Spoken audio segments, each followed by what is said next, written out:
Could you explain a little bit about how you ended up playing in Major League Rugby, being an Aussie? Probably the weather wasn't really the big draw to the States because it's pretty nice over in Australia. But how does an Aussie end up in Major League Rugby? Mate, I took a bit of a funny kind of route. I came over to the States about 7 years ago now when I was 18 to study at university. Didn't really have any plans to kind of, play professional footy or so I went over to university when I was 18 to Lindenwood University, which is a kind of smallish university in St. Charles, Missouri. They just started a varsity rugby program in 2011. So I went over there in 2014. Had a great time. Studied there for 4 years. Got my degree. Played rugby for the university team there. In my last couple of years, we had some decent success as a team on the field, and also individually, I had some decent success making some kind of pathway teams of college All-Americans, which is kind of like a piece of the pathway in America, because college rugby is quite big in the States. So one of the pathways to professional rugby now, you've seen with the draft as well, is making those college All-American teams. So yeah, in my last year of university, I was kind of tossing up whether I wanted to go do my master's somewhere and coach, like assistant coach at a university as a grad assistant, or I had a couple friends playing Major League Rugby, talk to my friends and family about what kind of decision to make. And, the kind of overwhelming piece of advice I was given from people close to me is that if you don't try and have a crack at playing professional rugby and doing what you love for a living, you'll probably regret it. You can move into coaching and whatnot. You can get your masters in the off season and stuff like that. So that's probably what prodded me towards Major League Rugby. I ended up with NOLA because of my good friend Taylor Howden. He's now with Houston, but was with NOLA for the first few years of Major League Rugby. He pretty much put in a good word for me, got my film and whatnot in front of the coaches and the general manager. I came down here for a kind of trial period for a couple of months at the back end of the first season and signed a contract for season 2. So yeah, that's pretty much the journey I took, a little bit of a different one to most of the other Aussies and whatnot. They already kind of established professional players when they came over. Exactly, and we know Major League Rugby is a very new, exciting league. Lots of big names been drawn to the league. I was wondering, what was your first impression of the league when you got here? How aware were you? Obviously, you came over to the States, but how aware were you of the sport of rugby in the States before arriving? Was it a shock to you?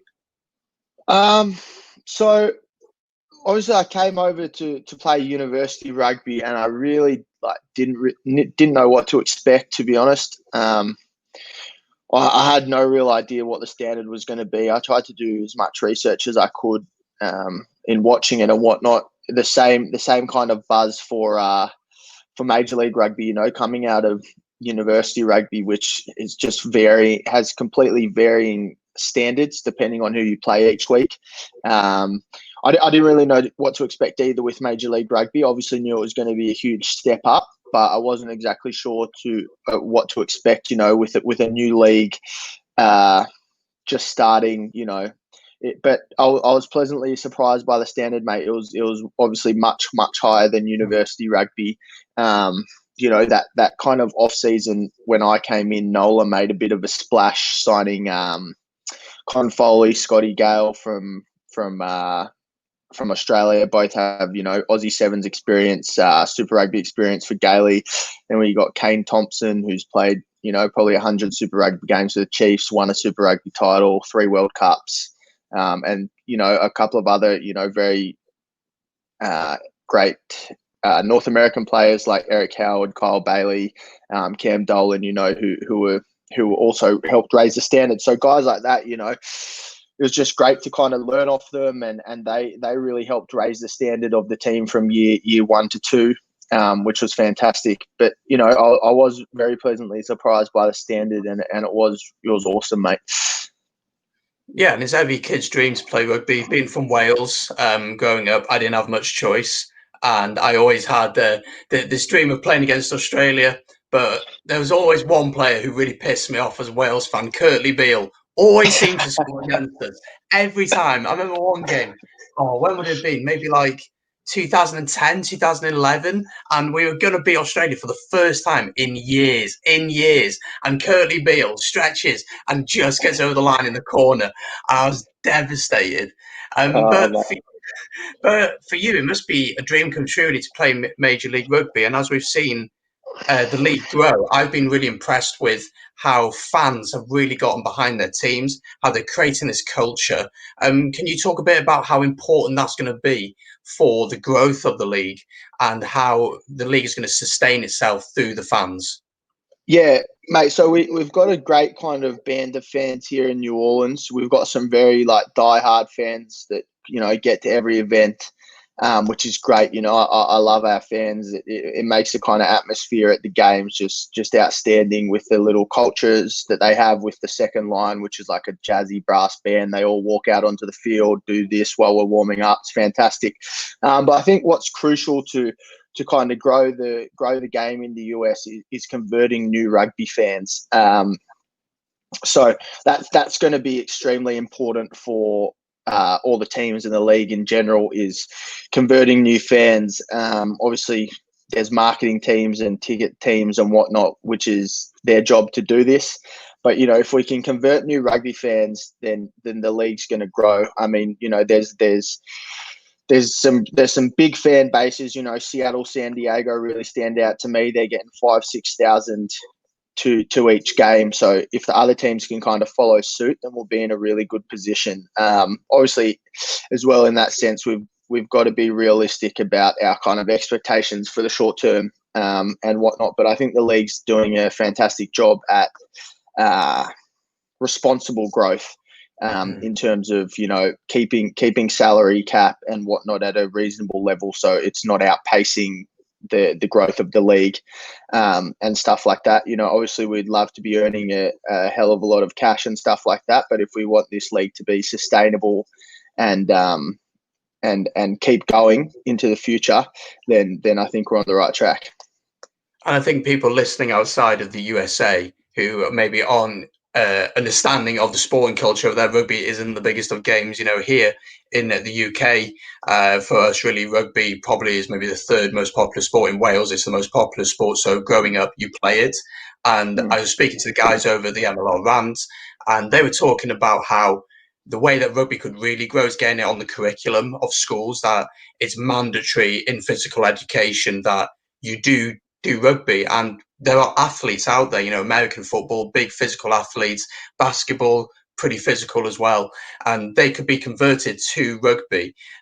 Is there any ways that you can think of how to introduce it to new fans to get them involved in the game? Mate, like you said, getting it into schools would be massive. Getting into as many schools as we can would be fantastic. In terms of converting new fans, mate, I'm not 100% sure, but some things like I would think of is kind of offering ticketing discounts, making it as affordable as possible. Obviously, just trying to get out into the community, doing meet and greets, plenty of sponsor events and stuff like that. It's basically, in my opinion, it's about getting in front of people and striking up a relationship, having a chat to them, and just kind of inviting them out to the game. In New Orleans here, our team's really good at that. We have plenty of sponsor events and meet and greets, and we mingle with the fans after the games and whatnot. So I think we do a great job at that. And yeah, that's probably what my strategy would be. I don't have an exact answer, but basically just getting in front of people and having a yarn and talking to them about footy, I guess. I think the two interesting things you mentioned there. One is about you as players getting to know fans, and that's really important that they have that personal aspect to you because, I think in the UK, as I said, rugby is much more established. So fans may not be able to have that personal relationship with players as such, but because it's such a new league over in the USA, starting on the right foot is the best way. And you making that connection fans thinking, I'm going to this game. I'm not just going to see Nola play. I'm going to see Nick play, or I'm going to see this player play, or I'm going to see Ben Foden play at Rugby United New York, and I can actually have a chat with him, which Yeah. is incredible for fans to think about. And then the second thing you said about the coverage, I'm really interested to get your thoughts on how it's televised and how it's put out to people, because again, I know I'm comparing it a lot to the UK, but that's where I'm from. A lot of the regional games here in Wales, so Osprey, Scarlets, and all them, are on free-to-air TV. Do you think the league is doing enough to get it available to people that if they were just going through the channels looking for some sport, flick onto it? Or do you think that financially that's just not an option at the minute? So it is shown on cable TV on CBS Sports, I think NBC Sports as well. Yeah, I think they've done a good job getting the product out there on TV. Also, ESPN Plus, which is ESPN's kind of streaming service here in the US, $5 a month. Every game is live on that. You get Super Rugby there as well, UFC, all that stuff. So they've done a good job, I think. Obviously, it's just kind of tough for a new sport to kind of get out there and get a contract with the big dogs, like, the proper ESPN, like ESPN One and channels like that. As it grows, I can see that happening. But again, I think they've done a great job getting it on TV in the first place. And now we've got, I think it's 3 games a week out of the 6 or 7 games each week that are on TV. Everyone kind of has cable here, to be honest. I know, in the UK, you guys have got good free to air, BBC and all that, but everyone kind of here has cable.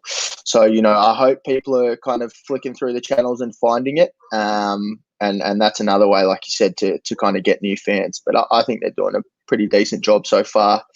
I noticed they've just signed a new marketing partner and new chief commercial officer.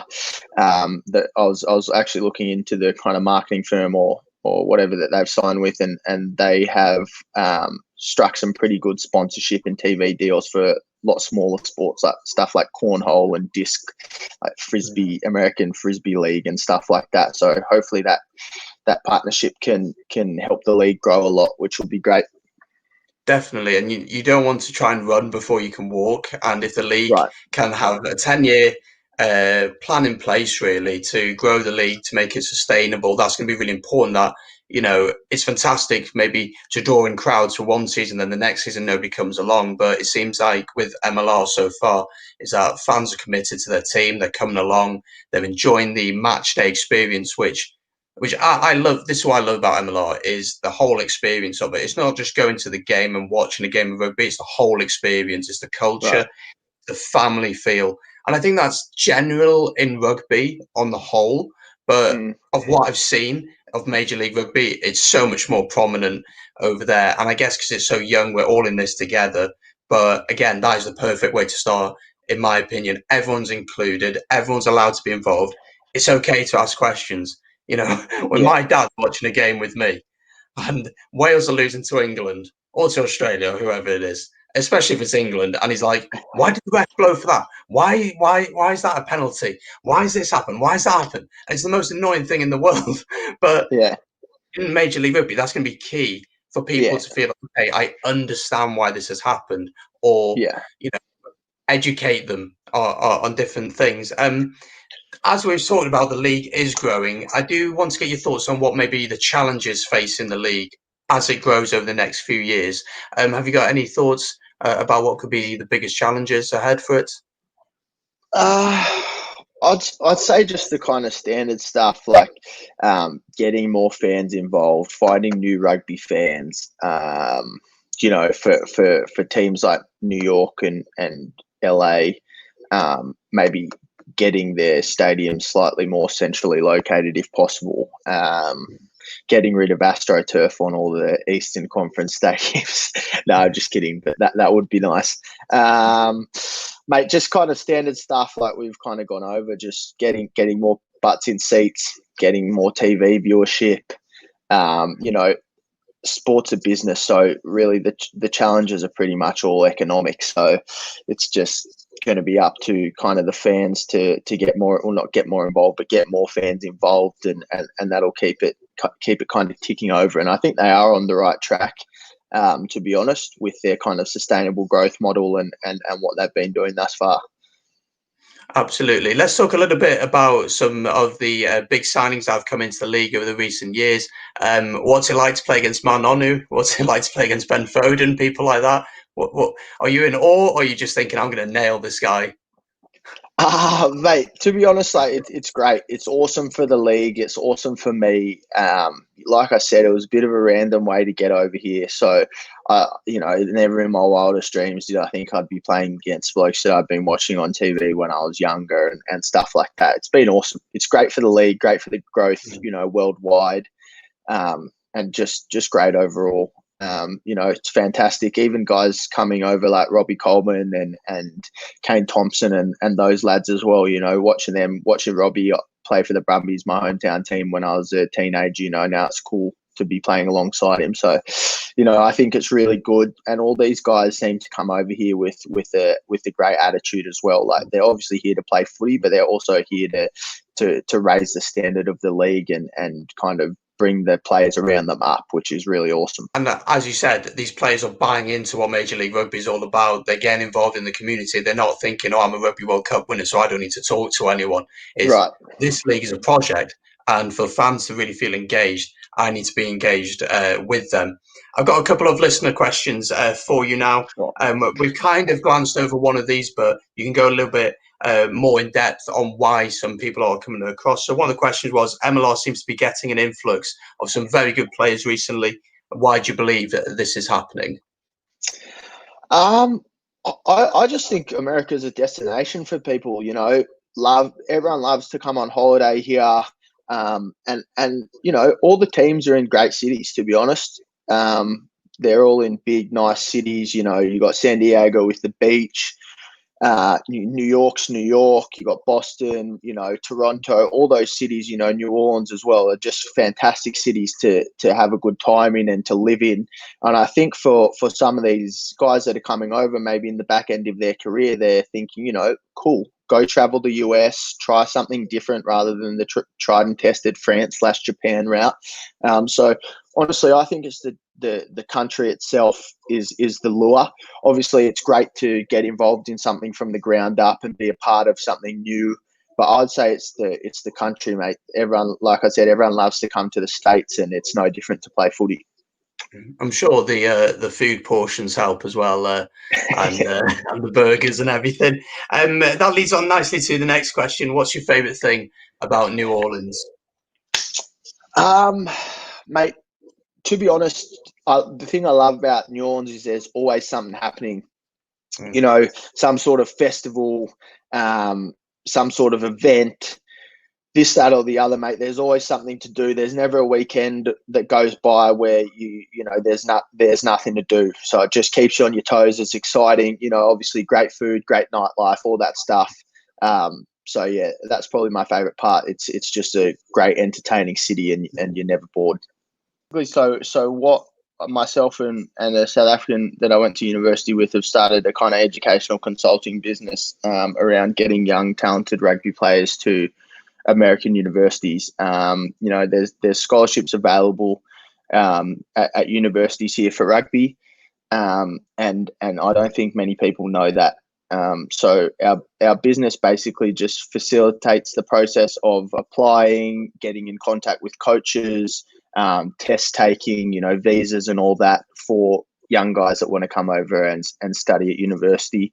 I kind of just came up with the idea when COVID happened and the season got cancelled. I was thinking of what I could do to kind of keep busy, and I've been thinking about this for a couple of years now, and just decided to pull the trigger. So that business called Strive Athletes Abroad. Check it out on our website, striveathletes.net. Any young player that wants to come play rugby at an American university, you can also check us on Instagram at Strive Athletes Abroad. But yeah, so that's what I've been doing in the off season, and also working with Louisiana Rugby and NOLA Gold to expand their kind of youth programs and come up with standardized programming and coach education and stuff like that. So it's been quite a busy off season for me.